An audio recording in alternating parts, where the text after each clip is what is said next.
अगर कोई कहता है कि उसे डर नहीं लगता तो या तो वो झूठ बोल रहा है या फिर वो गोरखा है। और ये बात सैम मानेकशॉ ने कही थी। फील्ड मार्शल सैम हरमोज जी, जमशेद जी, फ्रैम जी, मानेकशॉ, मिलिट्री क्रॉस। मेरे लिए बहुत सम्मान की बात यह भी है कि मैंने उनका इंटरव्यू किया था जब 1971 वॉर की सिल्वर जुबली हुई थी, और वैसे ही गर्व की अनुभूति मुझे आज हो रही है जब सैम मानेकशॉ हमारे साथ हैं, उनकी भूमिका निभा रहे विकी कौशल हमारे साथ है।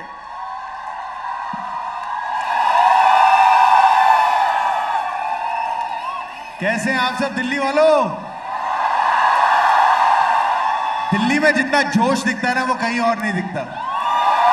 It's amazing. और अभी तक जितने शहर अभी तक घूम के आए हैं, मैं आई ऑलवेज बीन एक्साइटेड कि दिल्ली कब जाने मिलेगा, क्योंकि दिल्ली में ये जो स्वागत होता है ना, ये जो प्यार मिलता है वो कहीं नहीं मिलता यार।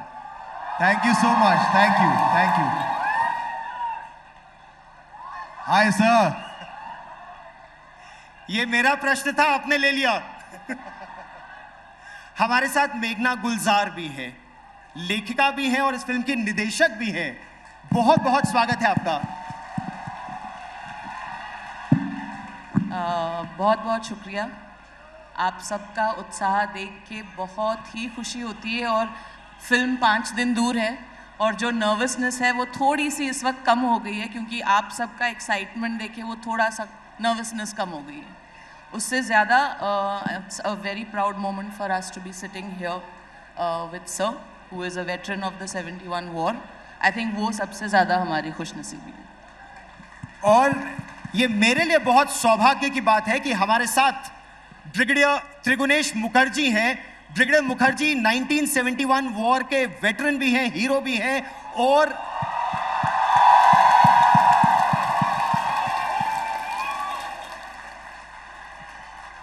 सैम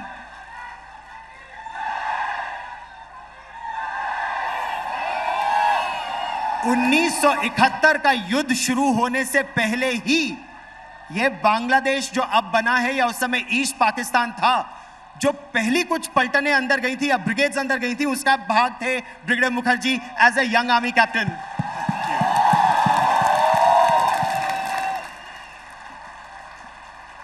जब मैंने 1996 में सिल्वर जुबली थी या सिल्वर या एनिवर्सरी 1971 वॉर का 25 वर्ष हुए थे 1996 में, जब मैंने इंटरव्यू किया था फील्ड मार्शल सैम मानेकशॉ को, I had goose bumps. Today I have goose bumps when I am talking about Sam Manekshaw. For me as a reporter it was a high point in my career then, लेकिन आपके लिए Sam Manekshaw की भूमिका निभाना जब पहली बार आपको मेघना ने बताया, तो what went through your heart? I think किसी भी एक्टर के लिए एक ऐसा रोल मिलना of an army officer who left behind such a legacy, it's a dream come true. और एक ऐसी भूमिका है जो रोज मुझे नर्वस करती थी, जो रोज मुझे डराती थी, और आज तक मैं नर्वस हूं कि क्या मैं उसे सचमुच जी पाया या नहीं जी पाया। जो आप सब लोग बताएंगे जब 1 तारीख को फिल्म आएगी। पर it's a big opportunity, but साथ ही साथ बहुत बड़ी जिम्मेदारी है एक ऐसे जीवन को निभाना जिन्होंने 40 साल इंडियन आर्मी को दिए हों, 5 जंग लड़ी हों जिसके हिस्सा बने थे वो, और कई ऐसे किस्से हैं उनके जीवन में which makes him a great army officer, a great father, a great husband, a great सन। और उनसे इतनी प्रेरणा मुझे मिली, इतनी इंस्पिरेशन मिली, इतना कुछ सीखने को मिला, which I feel today because of playing Sam Manekshaw sir, I am not just a better actor, but I feel I'm a better human being today. So it's a huge responsibility. What a beautiful thing to say. और ये मैं आपको बता सकता हूँ, जिन के जीवन को सैम मानेकशॉ ने छुआ, उसको प्रभावित किया और बहुत पॉजिटिवली प्रभावित किया।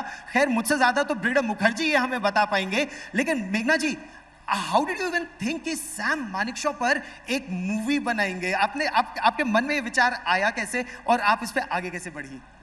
ये विचार मेरे पास आया मेरे प्रोड्यूसर रॉनी स्क्रूवाला की वजह से। जो फील्ड मार्शल हैं वो उनकी वाइफ की फैमिली से रिलेटेड हैं, और फैमिली में चर्चा हो रही थी कि उनके ऊपर कहानी बननी चाहिए। इसमें मैं अपने आप को बहुत ही लकी समझती हूँ कि उस वक्त रॉनी के जहन में मेरा नाम आया कि वो ये कहानी मेरे पास लेके आए कि आप इनके ऊपर फिल्म बनाना चाहेंगे कि नहीं। मुझे मतलब एक सेकंड का एक फ्रैक्शन भी नहीं लगा उस सवाल का जवाब हाँ देने में। तो सब लोग हाउस द जोश तो पूछ ही रहे हैं सर, लेकिन सैम मानेकशॉ, आपकी उनसे सबसे पहली बार मुलाकात कब हुई? और 1971 की अगर हम बात करें, आप you were a young captain G3, Sam Manekshaw की क्या भूमिका थी आपके जीवन में? जब पहले दफे हम फील्ड मार्शल सैम मानेकशॉ को देखा, दैट वाज 1967। 1967 हम एक कोर्स कर रहे थे। 1967 में हम कोर्स कर रहे थे, तो सैम सर हमको एड्रेस करने आए। हम तो बिल्कुल ऑ में थे, मतलब मुंह खुली रह गई थी, because he was such a character, such a personality. और हमारा उस टाइम पे 1-1.5 साल का नौकरी था, बट ऑ से ये एडमिरेशन में चेंज हुआ। जैसे हम थोड़ा सीनियर होते गए, थोड़ा समझदार होते गए, or say it became admiration and respect. और उसके बाद जैसे और जानकारी हुई, we became fond of him. हम ये देखते थे कहाँ मौका लगे कि सर से मुलाकात हो जाए। So that is 67, and after that we made a lot of interactions, क्योंकि उनकी गम्शन थी। 71 में इतनी क्लियरली सोचना कि ये तकलीफ़ें आ सकती है, क्लियरली पिक्चराइज करना, और पॉलिटिशियंस को इसमें इंटरफियर ना करने देना, I think was his biggest contribution to 71। और इसके बारे में हम विस्तार से बात करेंगे। 71 में तो आएंगे ही, लेकिन उससे पहले उनकी बहुत बड़ी भूमिका रही थी इस देश के इतिहास में 1947 ऑनवर्ड्स या सेकेंड वर्ल्ड वॉर ऑनवर्ड्स, लेकिन उसके बारे में हम चर्चा करेंगे। आपको जब बोला गया आपको सैम मानेकशॉ करना है, सैम मानेकशॉ का ना एक स्वैगर था, the way he walked, the way he stood, the way he talked. आपने अपने आप को ढाला कैसे उस भूमिका में? तो मुझे याद है जब हमारी पहली मीटिंग हुई थी मेरी और मेघना की, she just give me one line brief about Sam Manekshaw sir. मेरे पास जितनी जानकारी थी वो ये थी कि ऑफ कोर्स द 1971 वॉर, वो पहले फील्ड मार्शल थे और आर्मी चीफ थे जब 71 की वॉर हुई। और मेरे पापा मम्मी पंजाब से हैं, उन्होंने 71 की लड़ाई पंजाब में बहुत क्लोजली देखी है, तो उनसे मैंने बहुत किस्से सुने थे। when I met her, she only said they don't make men like him anymore, and I was floored, and मैंने कहा मुझे स्क्रिप्ट भी नहीं पढ़नी, मुझे ये करना है। एंड बहरहाल हमारी जब जर्नी शुरू हुई तो रिसर्च इसमें बहुत ज़रूरी थी कि लाइक जैसे आपने कहा कि वो कैसे चलते थे, कैसे बोलते थे, तो इसमें ट्रिकी पार्ट ये था कि हमने इस फिल्म में दर्शाए हैं उनके 40 साल जो उन्होंने सर्विस में दिए हैं। जितने उनके इंटरव्यूज़ हैं, जितने उनके वीडियोज़ हैं इंटरनेट पे, वो सारे तब हैं जब वो पोस्ट रिटायरमेंट थे, जब वो 75 ईयर्स ओल्ड थे, 80 ईयर्स ओल्ड थे। तो उससे ये समझना कि वो अपनी जवानी में कैसे चलते होंगे, बात करते होंगे, उसका कोई रेफरेंस नहीं था। तो मेरी रेफरेंस मेघना ही बनी, क्योंकि इन्होंने कई सालों की रिसर्च की हुई थी। जितने वीडियोस हो सकते थे, जितने इंटरव्यूज़ हो सकते थे, बुक्स हो सकते थे, उनके परिवार वालों से इंटरैक्ट किया बहुत ज़्यादा। तो तकरीबन 3-4 महीने के काम के बाद रोज़ रियाज की तरह वो वॉक अडेप्ट करना, वो टोनैलिटी को अडेप्ट करना, क्योंकि इस रोल में कहीं भी मेरी आवाज़ या मेरी चाल नहीं झलक सकती थी, तो उस पर काफ़ी मेहनत गई। एंड इसमें I have to just say that मेघना के बिना वो नहीं होता। इन्होंने लिटरली मेरा हाथ पकड़ा है और हर कदम पे मुझे बताती गई कि क्या करना है। बिफोर आई कम टू मेघना, can I request you, Sam का वॉक करने का स्टाइल, सैम मानेकशॉ का वॉक करने का स्टाइल बहुत यूनिक था। मतलब वो जो स्वैगर होता है ना, उस जमाने के जो यंग आर्मी ऑफिसर्स थे वो उसी तरह वॉक करने की कोशिश भी करते थे। मुझे इसलिए मालूम है क्योंकि मेरे फादर भी उनमें से एक थे। सर वो आप करके दिखा सकते हैं हमको दैट टिपिकल सैम वॉक? देखिए मैं कोशिश करता हूं, पर इस पे जज मत कीजिएगा, अच्छा काम फिल्म में है, ठीक है?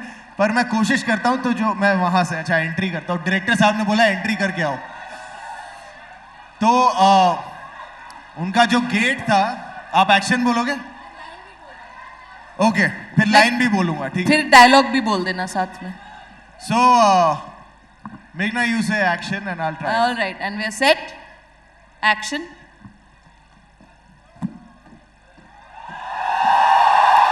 There will be no more withdrawals. Sam is here.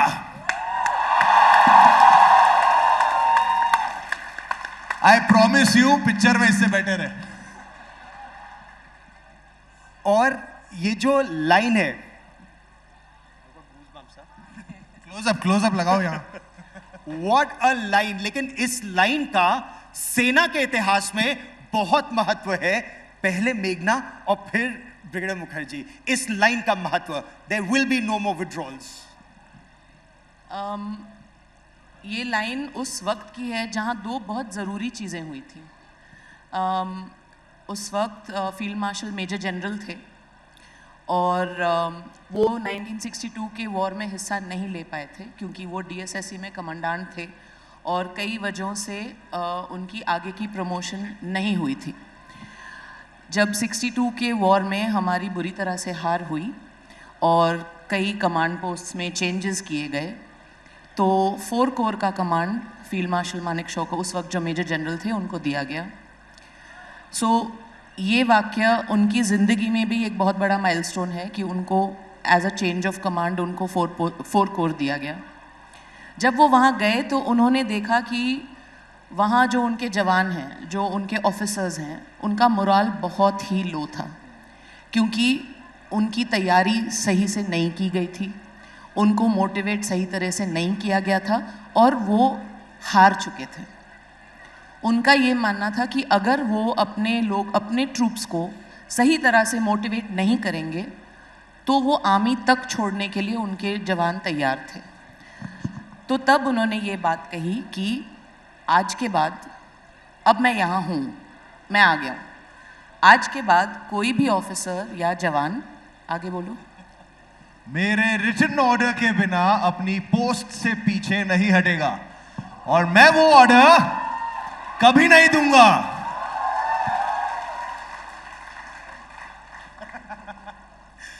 Brigadier Mukherjee, 1962 की ये बात, लेकिन अगर इतिहास के कुछ और पन्ने पलट के देखें, 1947 में भी कश्मीर आज हमारा है. Sam Manekshaw had a role to play in that, sir.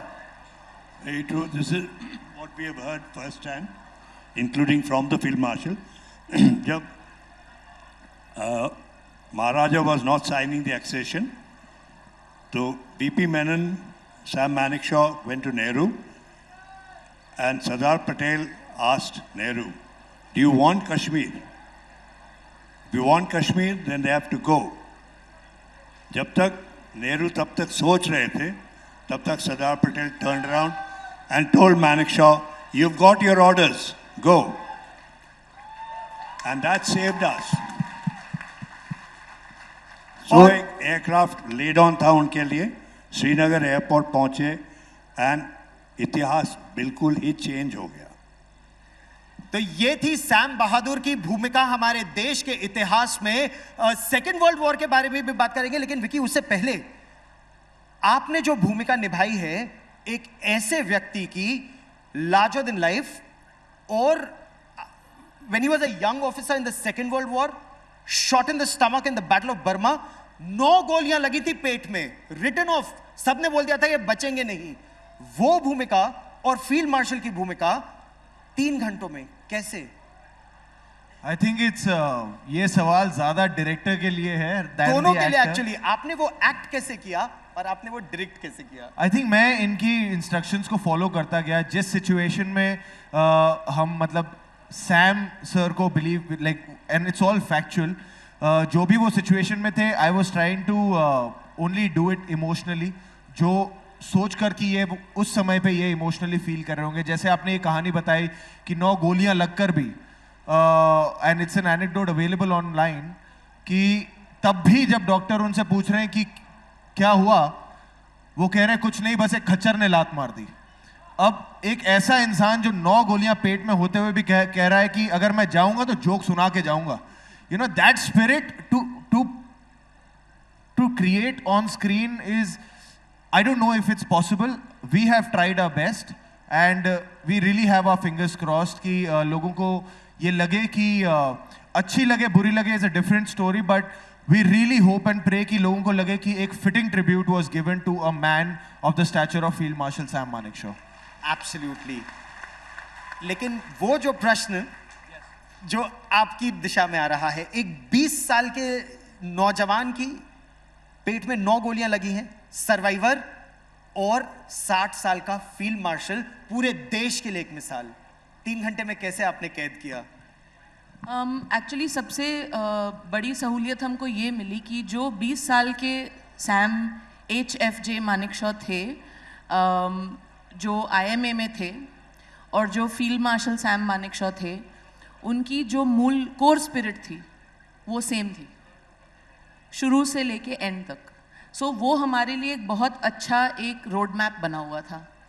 अब राइटर के तौर पे हमको ग्रीड यही होती है कि सब चीज़ें दिखानी है फिल्म में, क्योंकि उनकी ज़िंदगी भरी है इंस्पिरेशनल इंसिडेंट्स और वाक्यों से, तो छोड़ना कुछ नहीं था।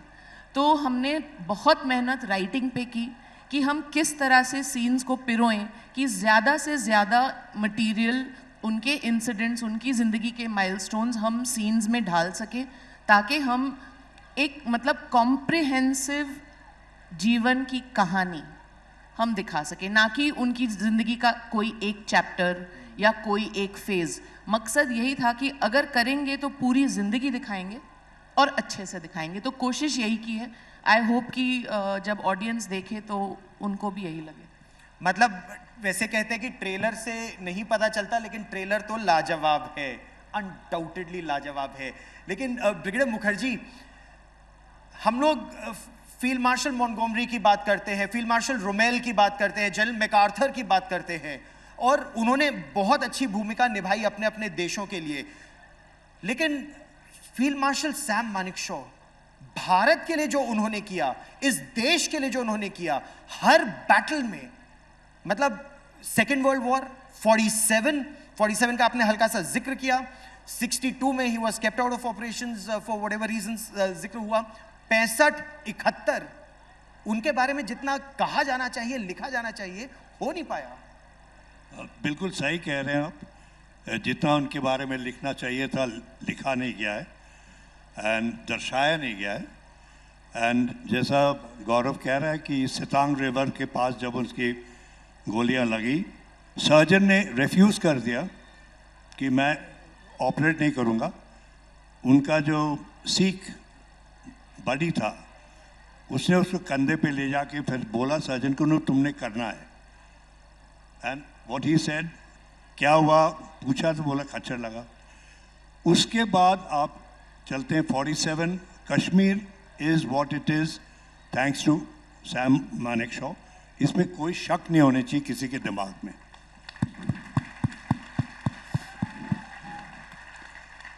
After that, when he took over 4 Corps in 62, to the troops he said, and it completely shocked the chief and senior officers, because they asked him, Sam, what are you doing?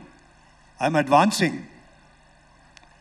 A situation when everything seemed to have been lost because of lack of preparation, lack of equipment, lack of training. But he says, I'm advancing. That is what he said, that nobody is going to go back. He says that is what will bring us back to life. Then if you come to 65 is war, and 71 war, obviously Indira Gandhi ji at that time thought we should get into Bangladesh quickly, sort out this refugee problem. And he flatly said, I'm not ready. If he had taken us in at that time in April, May, God help us. Because itna कीचड़ होता, इतना नदियाँ पूरा भरा होता, we would have been really lost. He let us do everything on our own. He delegated and let every senior commander do his own. So even as a captain, we used to feel the thing that this has come from Field Marshal Manekshaw, then General Manekshaw.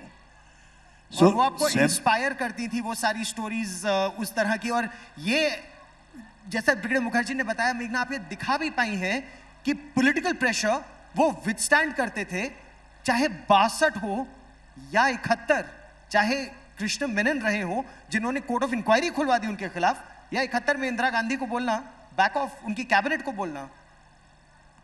सो अक्सर ये सवाल पूछा जाता है कि he was ours to politicians, पर मैं कहती हूँ कि that is not what his personality was, that was a by product. उनकी पर्सनैलिटी ये थी कि उनकी डेडिकेशन और उनकी लॉयल्टी उनकी आर्मी और उनकी कंट्री की तरफ थी।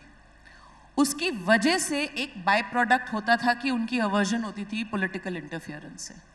सो you can say he was ours to politicians, he was just too dedicated and too loyal to his army and to his country. So for him it was army first. अब उसके रास्ते में कोई महाराजा आ जाए, politician आ जाए, family member आ जाए, he'll be averse to them also. Because his dedication was single-mindedly to his army and to his country. और ये आप दिखा भी पाए हैं अपने कैरेक्टर के जरिए। अब मैं फिर, मेरा तो मन करेगा कि पिक्चर देखने से पहले आप ही उस तरह से बताएं कि वो नेताओं को कैसे पीछे करते थे, लेकिन कैबिनेट में उन्होंने कह दिया था कि मैं त्यागपत्र दे दूंगा, मैं रिजाइन कर दूंगा, लेकिन मैं अभी अटैक नहीं करूंगा। जी, ये सारे किस्से जो डिस्कस हो रहे हैं वो हमने पिक्चराइज किए हैं फिल्म में, ऑल दीज इम्पॉर्टेंट सीन्स। और एक पहलू हमारे आई थिंक टीजर में था, where Mrs Gandhi's character says कि एक सोल्जर की ड्यूटी है देश के लिए जान देना, and he says I beg your pardon madam, एक सोल्जर की ड्यूटी है देश की रक्षा के लिए दुश्मन की जान लेना। So that clarity of thought, saying with utmost respect and not in a way कि दूसरे सामने वाले को वो बात चुभे, वो बात रजिस्टर होती थी, and also at the same time उनके लिए एक सम्मान भी बढ़ता था कि हाँ, ये this clarity of thought is what made Sam sir stand apart always. आपने जब ये फिल्म की, आपने बहुत एक्सटेंसिवली पढ़ा, जिया उनको, आपने सैम मानेकशॉ को जिया है। आपके जीवन में सबसे बड़ा परिवर्तन फील्ड मार्शल सैम मानेकशॉ की वजह से क्या आया? I think it's been the learning of moral courage. वो हमेशा यही बोलते थे, उनकी एक फेमस लाइन थी कि you give me a man with basic common sense and decency and you can make a leader out of him. So I went to Meghna with basic common sense and decency, and she made me a leader out of it. So I think that has been my biggest learning: his moral courage, clarity of thought, and also ownership of decisions. वो हमेशा यही कहते थे कि if you want to be a fool, do it quickly. Don't be in a limbo state कि अच्छा पता नहीं क्या होगा, कैसे होगा, क्या चूज करें, क्या किस दिशा में जाएं. Choose it, take a decision, own the responsibility of that decision, and that courage gives me courage in my personal life कि जब भी ऐसे कुछ पड़ाव आता है, आप क्रॉस रोड पे हो कि क्या करना चाहिए, क्या नहीं करना चाहिए, I always remember it's almost like Sam sir speaking to me that take a decision and own that decision with all its pluses and minuses, and that has stayed with me forever. Brilliant. Meghna, Sam Bahadur was very particular about his nose. बहुत लंबी नाक थी, उसकी एक कहानी इंदिरा गांधी के साथ भी है, लेकिन इनकी क्या नाक में कोई परिवर्तन किया था अपने फिल्म के लिए? मुझे सर ये ना सिर्फ इंटरव्यूज में कहती है कि मैंने विकी को कास्ट किया है क्योंकि अच्छा एक्टर है, मुझे पता है सिर्फ नाक की वजह से कास्टिंग हुई है। नाक थोड़ी सी लंबी है मेरी भी, तो बच गया मैं। सो एक्चुअली हमने कोई भी प्रोस्थेटिक, वीएफएक्स किसी चीज़ का इस्तेमाल नहीं किया है। इनको सिर्फ लेंसेज दिए हैं इनकी आंखों का रंग बदलने के लिए और अलग अलग मूछें दिए हैं, बट बाकी इनकी खुद की शक्ल इन्हीं की है। वो सैम की तरह दिखते इसीलिए हैं क्योंकि उन्होंने सैम सर के अंदाज को, उनकी पर्सनैलिटी को अपने अंदर ढाल के अपनी आंखों से निकाला है। So his eyes and his face have done that, it's not any external elements that have done that.